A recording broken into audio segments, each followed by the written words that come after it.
Social media पर video viral है।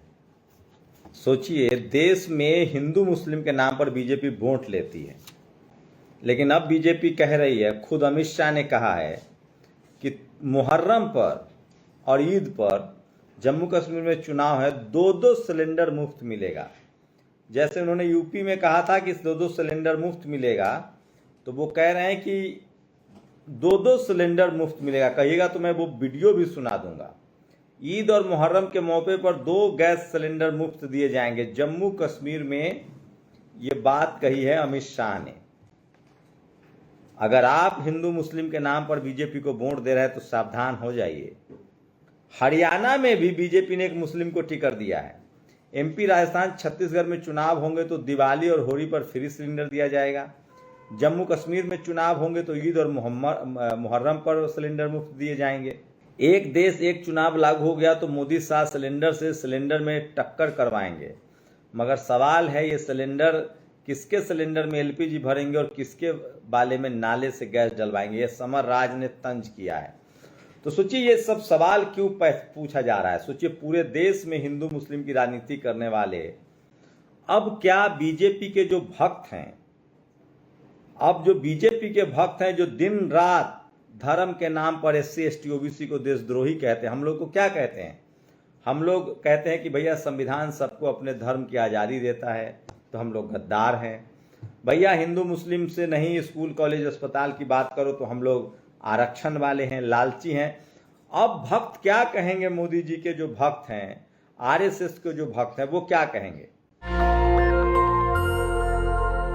दरअसल इस देश के लोगों को, खासकर दलितों को, पिछड़ों को समझना पड़ेगा, बहुजनों को समझना पड़ेगा कि आपको राजनीति की बारीकियां सीखनी पड़ेंगी। इस देश में कौन लोग हैं जो 8वीं सदी के बाद मुगल जब इस देश पर राज कर रहे थे तो उनके यहां दरबारी थे, चाहे वो तानसेन हो, चाहे बीरबल हो, चाहे टोडरमल हो। ये कौन लोग थे और क्यों दरबारी कर रहे थे? और किन लोगों ने मुगलों से लोहा लेने वाले शिवाजी महाराज के साथ छल परपंच किया, धोखा दिया? किन लोगों ने संभाजी महाराज को धोखा दिया और किन लोगों ने साहू जी महाराज को धोखा दिया? किन लोगों ने महाराणा प्रताप को धोखा दिया? किन लोगों ने गुरु गोविंद सिंह साहब को धोखा दिया और उनके बच्चों को चुनवाया? अगर मुगल मार रहे थे बंदा बहादुर सिंह को, तेग बहादुर सिंह को, तो वो थे कौन लोग जो इनके साथ मिले हुए थे? ये कॉन्स्पिरेसी किलर कौन थे? पहले एक वीडियो सुनाता हूं, उसके बाद आगे बताऊंगा। ईद के मौके पर, मुहर्रम के मौके पर 2 गैस के सिलेंडर मुफ्त दिए जाएंगे। 2 गैस के, एक बार फिर से सुन लीजिए। ईद के मौके पर, मुहर्रम के मौके पर 2 गैस के सिलेंडर मुफ्त दिए जाएंगे। 2 गैस के सिलेंडर, ईद के मौके पर, मुहर्रम के मौके पर 2 गैस के सिलेंडर मुफ्त दिए जाएंगे। 2 गैस के सिलेंडर। तो सुना आप लोगों ने?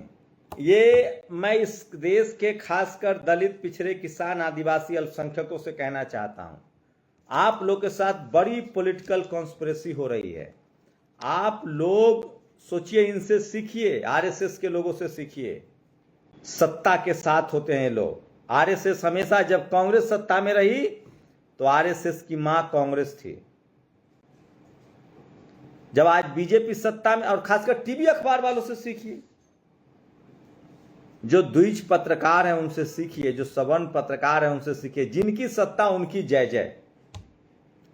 ये हम दलित, पिछड़े, किसान, आदिवासी, अल्पसंख्यकों से नहीं हो पाता। हम लोग किसी से जाति धर्म के नाम पर नफरत नहीं करते हैं।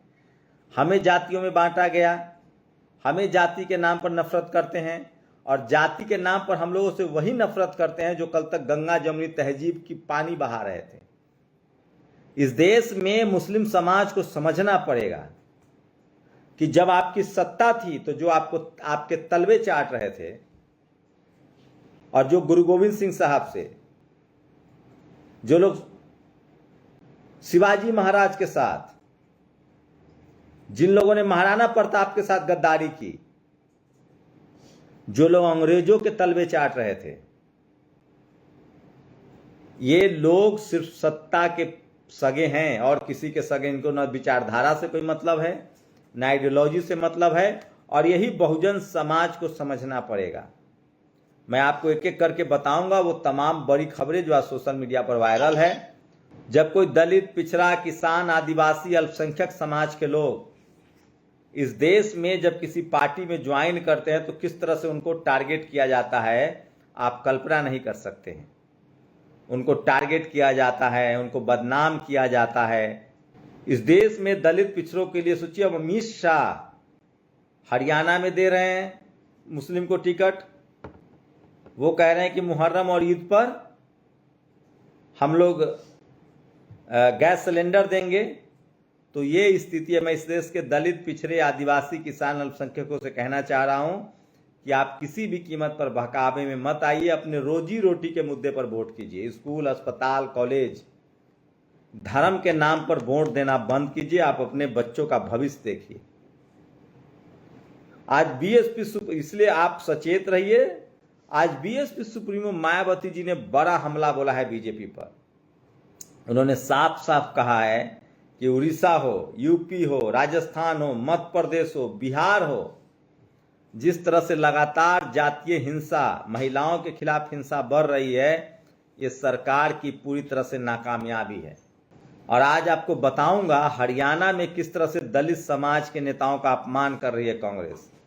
पहले अशोक तंवर, फिर कुमारी शैलजा, और ये कांग्रेस के डीएनए में है, कांग्रेस का इतिहास है। किस तरह से कांग्रेस के एक पिछड़े अध्यक्ष सीताराम केसरी को, आज बड़ा अच्छा लेख पढ़ा मैंने, उनको किस तरह से जूतों से मारा गया था, बाथरूम में बंद कर दिया गया था, नंगा कर दिया गया था। और उस समय जो उनके साथ खड़े थे, मराठा छत्रप शरद पवार, तारिक अनवर, उन सबको पार्टी से निकाल दिया गया था। और तब सोनिया गांधी का इतना वर्चस्व हो गया था, सरकार थी, डर से लालू यादव ने भी मदद नहीं की थी। लेकिन पिछड़े समाज से आने वाले सीताराम केसरी ने वक्त वक्त पर तमाम दलित, शोषित, वंचित समाज के नेताओं की मदद की। ताउम्र वो कांग्रेस में रहे और इतना ज्यादा उनको प्रताड़ित किया गया था कि एम्स में उनका निधन हुआ। उनको चारों तरफ से घेर लिया गया था। दो बार कांग्रेस दफ्तर में उनको बाथरूम में बंद कर दिया गया। कभी मौका मिलेगा मुझे इन नेताओं से इंटरव्यू करने का ना, तो ये सवाल पूछूंगा। और उस समय प्रियंका गांधी और राहुल गांधी राजनीति में सक्रिय हो गए थे, तो ये भी बताऊंगा। मैं इसलिए कह रहा हूं, मैं न किसी से दोस्ती न किसी से दुश्मनी, मैं इस देश की बहुसंख्यक समाज के लोगों को राजनीतिक रूप से, सामाजिक रूप से, आर्थिक रूप से और सांस्कृतिक रूप से सचेत करना चाहता हूं। ये देखिए, ये तस्वीर देखिए, ये पुणे म्युनिसिपल कॉर्पोरेशन की तस्वीर है। पूरी गाड़ी सड़क पर धंस गई, लेकिन नितिन गडकरी का डंका बजता है। 800-900 करोड़ का हाईवे टूट जा रहा है। जगह जगह हाईवे धंसने, हाईवे टूटने, पुल धंसने के, लेकिन नितिन गडकरी के इतनी तारीफ हो रही है कि आप कल्पना नहीं कर सकते हैं। तो ये सोशल मीडिया पर सबसे वायरल खबर है। मायावती जी ने बड़ा हमला बोला है। और सोचिए, पुणे में मिला पताल लोग। पुणे म्युनिसिपल कॉर्पोरेशन का ये है। ये कौन लोग हैं? इस देश में एक भी दलित, पिछड़ा, किसान, आदिवासी, अल्पसंख्यक ठेकेदार नहीं है। 1-1 हजार करोड़, 2-2 हजार करोड़, 5-5 हजार करोड़ की ये लोग ठेकेदारी करते हैं और इस देश को तबाह बर्बाद कर रहे हैं। ये सोशल मीडिया पर खबर है, वायरल है, जो मैं बता रहा हूं, और आपको सोचना चाहिए। और जब तक आप लोग नहीं सोचेंगे तब तक ऐसे ही होता रहेगा। और ये वीडियो देखिए जो सबसे ज्यादा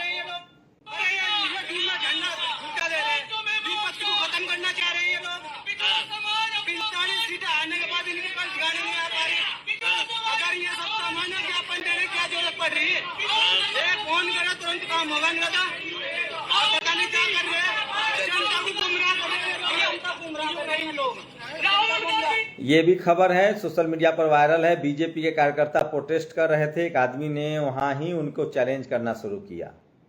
और हरियाणा में लगातार बीएसपी का कद बढ़ रहा है, कारवा बढ़ रहा है, ये सबसे बड़ी खबर है।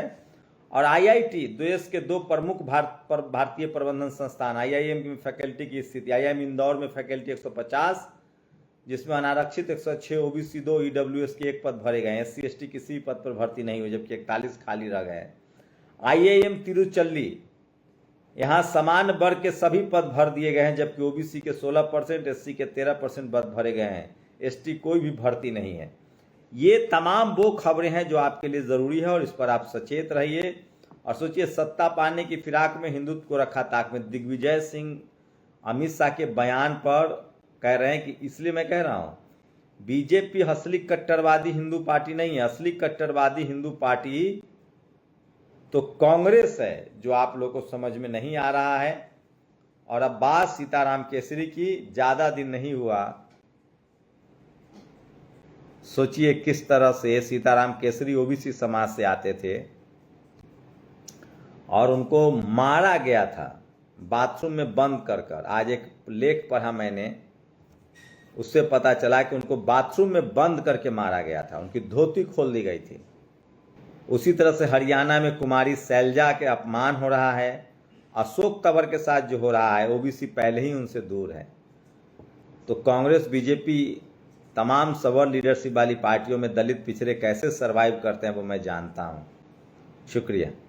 नेशनल दस्तक की आपसे गुजारिश है कि अगर इसको बचाना चाहते हैं तो नेशनल दस्तक को सब्सक्राइब करने के लिए रेड कलर के सब्सक्राइब बटन को दबाएं, फिर बेल आइकन की घंटी दबाएं। नेशनल दस्तक को बचाने के लिए बहुत जरूरी है कि हर खबर को शेयर करें, लाइक करें, कमेंट जरूर करें।